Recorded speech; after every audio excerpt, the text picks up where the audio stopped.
Boop. Happy Tuesday. Today is Tuesday, August the 10th, 2021. Today's daily Bible readings come to us from Psalm 57, 2 Samuel 18, 19 through 33, 2 Peter 3, 14 through 18, or you could have read Psalm 81, Ruth 2, 1 through 23, and then 2 Peter 3, 14 through 18. Again, I'm going to take a look at the passage from Ruth and talk about leaving the corners.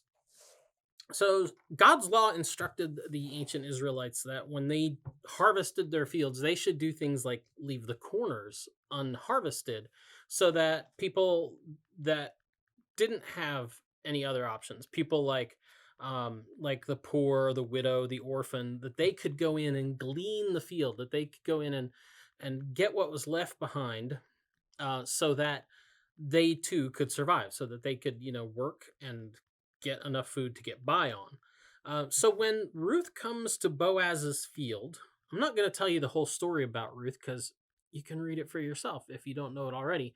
I'll leave that up to you. But when Ruth comes to Boaz's field in today's text, her request that she be able to glean the field, in other words, just walk behind his actual employees, his servants, and pick up what they either dropped or left behind or didn't notice. It's not an unrealistic request. She's not just making this up. It's the law says, of God said they were supposed to do this. And so the servant in charge of the field does the right thing and allows her to, just follow behind the servants, not get in their way, not, try to sneak stuff out of their bundles, things like that, but just go behind them, pick up what they drop and get what they didn't pick up in the first place. But then the servant himself is amazed at how hard she works, right? Because she gets there at the same time everybody else does. She's there ready to go.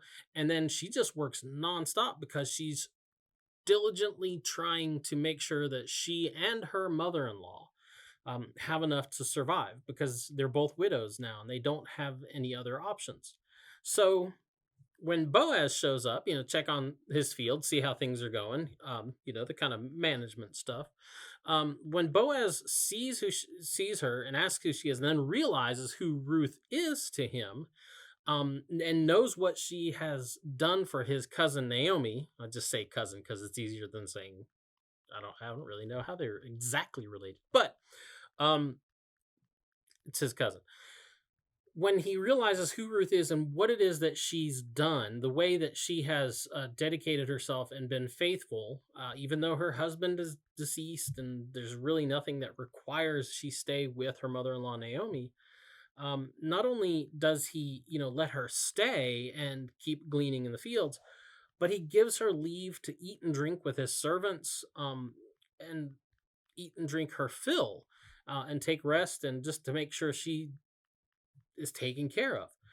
And then he even goes the extra step and makes sure that that she has extra at the end of the day. In other words, he's doing things like, saying to his workers, like, if she gets in around the stuff you've already harvested and bundled up and stood up on the field, don't get mad at her. And a matter of fact, as you're going along, just, kind of pull a handful of wheat out and drop it so that she can pick it up.